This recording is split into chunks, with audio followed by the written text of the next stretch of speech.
Next guy I want to talk about, Ryan, is to me the best arguably the best pure tackle on the board. I don't think it's arguable because we've talked about this. I think Jagusa can be a tackle, no question. I don't know if I'd call him a pure tackle. He's more of a right tackle, power player, type of guy. I feel that Jagusa and Samson Okunlola are very similar. I think Okunlola has more left tackle potential, but he is more, again, he's a guy that could also be a right tackle power player. I think as far as a guy that's just the best pure, put him on the edge, Ronnie Stanley type of player. We're going to do a comps article here over the next few months, and we're going to make kind of comp stuff more part of what we do. This is for fun. Like, it's just fun to do. But we're talking about comps. That there is not a better comp for Monroe Freeling for me than Ronnie Stanley. Similar body type, similar size, similar length, similar footwork, similar athleticism, similar projection, basketball background, all of it. Like, there is not a better, and I would argue at the same age, Monroe Freeling is a much better player than Ronnie was at the same age as well, which is saying a lot because Ronnie turned out to be one heck of a player at Notre Dame. That's fair. I think another guy that popped into my head, Brian, and like I'm going to put a little disclaimer here for a second. This is without injuries involved into this conversation. Excuse me. Walker Little that went to Stanford. Okay. I think stylistically they're very similar. Of course, Walker's career was just obliterated by injuries, but yet he still went in the second round because he's same as Monroe, gifted athlete. Like, the kid can absolutely move and he's got great length. So those are the building blocks. I think of them as, if Walker Little was able to stay healthy at Stanford and was developed properly, that's kind of like the thought I get into my mind. That's fair. I like that. I can live with that. I think the length is a little different here, and I think that Walker Little was a little bit more of a powerful guy. That's the reason I don't – because, I think Walker Little, if healthy, had a chance to be as good of a run blocker as he was a pass blocker, if not better. It's fair. Whereas Ronnie Stanley has developed into a good run blocker, but he was always a pass blocker first. And that's why I think that comparison, and I think that's one of the reasons I think Monroe is better than Ronnie at the same age, because I think Monroe's more advanced as a run blocker at the same age than Ronnie was coming out of Bishop Corbin. So, but if we're having this conversation, and our comp isn't just about stylistically, it's also about upside talent. We think he can be in time that kind of player if he goes to a school that's going to be able to develop him in the weight room and from an offensive line standpoint. And that's why he's so important to Notre Dame, because A, there's a need there. But number two, like, this is the kind of kid that Harry Hiestand has made a killing with in the past. And if he could take Ronnie Stanley, who was not as good as Monroe Freeling at the same age, and turn him into the number 6 overall draft pick, it's kind of fun and exciting to think about what he could do with a guy like Monroe Freeling. Well, I love the frames of the two guys that we're talking about, because I think someone put it in the chat, like, to be a wrestler at the heavyweight division, Jagusa, I almost did it again. Jagusa had to be 285 pounds. He's a guy that's been listed at over 300 pounds though in the offseason. And Brian, I've talked about this a ton. His body type reminds me a lot of Trey Smith, not comparing him necessarily to the player, but I think he's going to be a massive kid, like 325, 330, just built.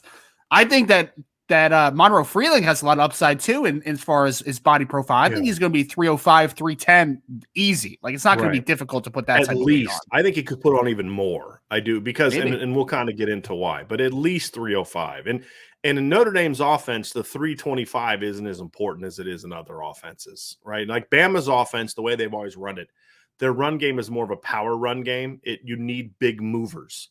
Notre Dame has always been an inside-outside zone under Harry Hiestand, which is more about leverage, footwork, technique, and athleticism, more so than just big movers. Not that he's been opposed to bringing in big guys, because he brought in Josh Lugg, he brought in Aaron Banks. There's been some Tommy Kramer. There's been some big guys he brought in, but from a tackle standpoint is more of where I'm coming from. I think Harry would like to have bigger guards. I do. I think he'd like to have 315 plus pound guards, because those are guys that are more movers. We're talking tackle. The tackles have to be athletic in Harry Hiestand's offense. And that's kind of where we're getting to. So that's Monroe Freeling. He's listed at 6'7", 285, goes to Oceanside Academy in South Carolina. On3 is also super high on him. They also rank him higher than anybody else. They have him ranked at number 39 overall, which is close to where I have him. He's a top. I have to go. I have to go look at my grade. I don't remember if I had him in the top 50 or right outside the top 50. I'm gonna have to go look. But ESPN is an 89, 24/7 has him at 96, and Rivals has him at 115. I have no clue what Rivals is looking at with offensive tackles in this class. None.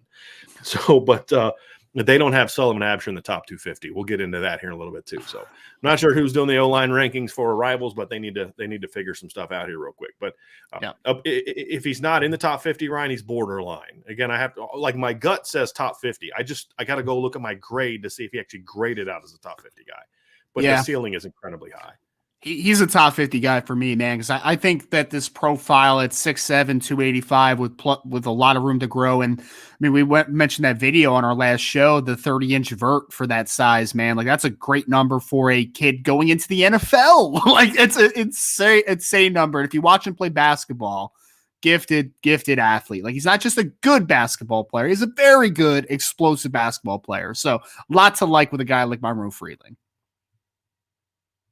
You're on mute, Brian. So what do you know, Ryan? I have some basketball film all queued up, ready to go. Perfect. Going to get to a couple block shots here and then a couple dunks that I just want to show, like, just how well he moves, his length, his quickness off the ball. See him running down the court. And I love that Harry Heastan went to go watch him play basketball too. I absolutely love that. Look at this. Look at that quickness. He gets over there quickly.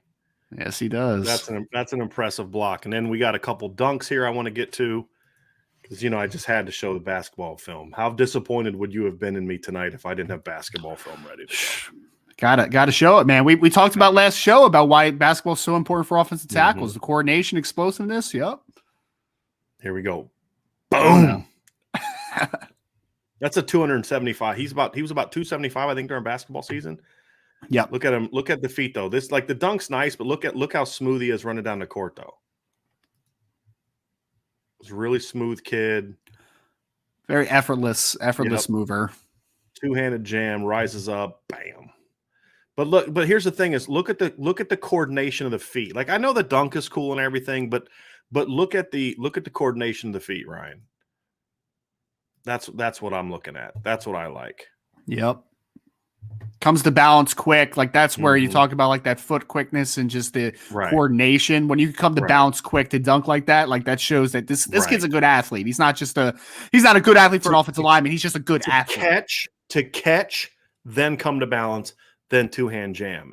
They're all athletic moves. Now, is he, like, rising up and, like, go? No, he's not. But he's a left tackle. He's 280 pounds. Like, exactly. Yeah. So we're gonna watch some highlights of Monroe. There weren't any, like, great individual, like, game highlight clips. So we're gonna actually watch some game film of Monroe and work through this. But this is a really, we're actually gonna see some pass blocking in this one. Not a ton, because his team doesn't pass block a ton either. But we're gonna see a little bit more. This is what I like when you can see a kid in his stance, right, and he's sinking his butt, but he's not dropping his butt, but you see the shoulders lifted up. That tells me he's got some length to him.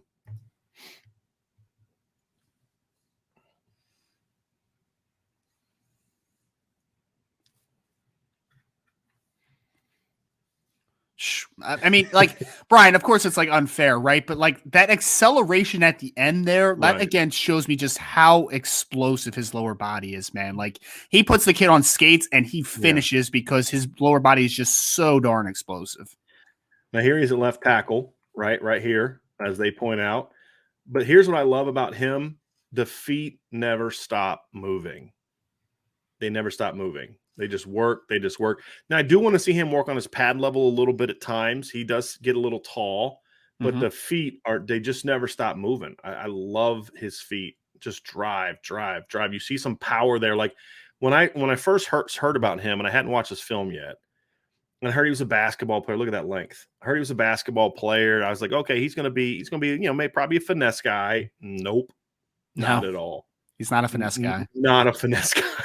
No, he's got to get a lot stronger, right? When weight room and all that, but, like, he is a tough get after it kid. I like this. This is a good technical grade. His technical grade was much better than Charles's because does a great job here as he comes off the ball. He keeps his hips square, right? Shoulders turn a little bit, but he keeps his hips square, so he's able to engage right here, keeps his eyes up, and then come off to the linebacker. That guy made it kind of easy, but that's a good technical play too there. Yeah. He's just using his inside arm, keeping his outside arm free in case there's a run through. It's a good technical play there as well. He's pretty well coached at his high school. I think Oceanside is where Sam Hartman, I believe, played his final year of high school football. So that I believe he's been coached pretty well for the most part, because I think his hand placement's pretty consistent. Like you said, his pad level get a little better. But yeah, talk about hand placement. But it's funny you said that, because this is a really good example of that, in my opinion. Yep. Works inside. Mm-hmm. Keep those elbows in. Keep those elbows in. Work inside. Don't let your elbows get too far outside your body. Don't latch off outside the frame. Like, just good stuff. You would like the pad level a little lower. Let's sink a little bit. You would finish him a little earlier in that rep, but I think that from a technical aspect, he's definitely further along than Jagusa is right now. But they both have equally high ceilings, in my opinion. Now, what you're seeing here, I guarantee you, I know what happened. This kid has been going low on Monroe Freeling the whole game. He's been going at his knees the whole game. I love this play right here, because you see, as soon as the ball snapped, he lifts his hands up and brings the club down and just throws the guy into the ground. I was going to say that was a snatch trap technique, but no, that was just I'm going to throw you on the ground technique. Yes. I love it. I absolutely love it. Just such a clean body, man. It's hard to believe that he's 285 because he just looks so thin. Look at this. This is the athleticism, Ryan. Look at this burst coming around. Like, again, I want to see him he gets a little high out of his stance, but look at the bend when he's about to engage. Right? When he gets to the guy he's supposed to block, you see him dip and get into the guy. Like, that's an outstanding athleticism. Yeah, I mean that explosiveness after he takes a little bit of a bucket step, because it's a skip pull here. Mm-hmm. But man, once he changes direction, like, you just see that explosiveness is silly. Yep, that's a timing mechanism. Just so people understand, it's a timing and a depth and timing mechanism is why you do it like that. Yep, the kid's really, really impressive. Not a top 100 player according to Rivals though. So. Look at this is a big kid. I mean, this kid's 280 plus, and he just pancakes him. Now, again, the pass set, not good. The technical part, not good, right? They're doing it's a little quick screen. It's just a little sloppy. But look at him just kind of, okay, I'm going to take you, and I'm going to throw you on the ground. That defensive tackle's probably so upset. He's like, guy, I was on the backside of the play. Did you have to do that to me? What's wrong with you? They're not even running at us. Look at the athleticism to get outside on this play. This is really impressive. Do you see it? So this is a you can see the tight end here. So just so you all know, there's a tight end outside, and then he's that guy inside. But again, a little bit of a hop. You're going to see better technique being taught wherever he goes to school. But just the athleticism and the power. Like, look that now this D lineman actually does a decent job here of trying to get his hands off of him, but watch Monroe reset on him. And he's just so long, he just is able to kind of keep the guy locked out. It's a really impressive play. It just never stops. That's the thing I love about Charles and also Monroe is that once their feet get moving, they never stop. Like, now Charles will stop his feet at the snap at times, but once he explodes his hips, they just don't stop. Yep. And Monroe's the same way. But Monroe's more consistent with his leg drive out of the stance. That's the thing I like. Yeah, I mean, I think of Charles as like he's just a really powerful, explosive kid, right? Monroe, I think he's just kind of an all-around freak athlete. Right. Like, this kid can just move. This is really good quickness out of his stance. And he doesn't even take any kind of reach step. He just picks his outside foot up and down. But look how quickly he's able to get outside. That second step, that crossover, not really a crossover, but bringing that foot along, keeps his hips square. I like that. It's not easy for a lineman to be able to get this kind of reach without turning their hips. He doesn't have to do that. It's a lack of athleticism why you have to do that. He doesn't have to do that. Mm-hmm. So, and like you said, it's also a sign of a kid that's well coached. Yep. For the high school level. which is all his offensive line coach is asked to do.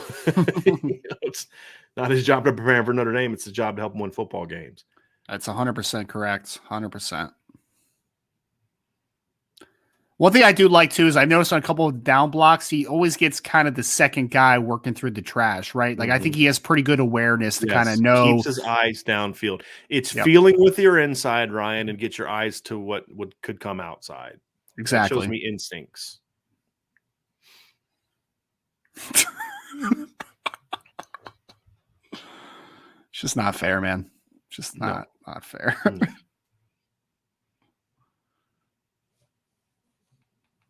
This looks like sophomore film, actually, or maybe it's a scrimmage. Okay, first of all, anybody else know that referee is huge? Oh, that's a big referee. That guy's, look how tall that guy is. Like Monroe Freeling 6'7". He doesn't look as tall as that guy. That's the biggest freaking umpire I've ever seen in my life. I would not want to be running a crossing route in front of that guy. This is a defensive end with some length to him. Mm-hmm. Again, I do want to see him stay a little lower out of his stance, but you can see the foot quickness, though.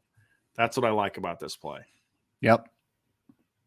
Eyes downfield. This is another example. He's feeling with the outside because he's got to make sure you secure the outside, but he's got his eyes upfield. He's a really instinctive. Oh, that's just mean. And he gets flagged as he should have. He should have got flagged on that. He should have got flagged on that. But I love the attitude. That looks like this looks like sophomore film to me. He looks skinnier. It's a different number, right? That looks like sophomore film to me.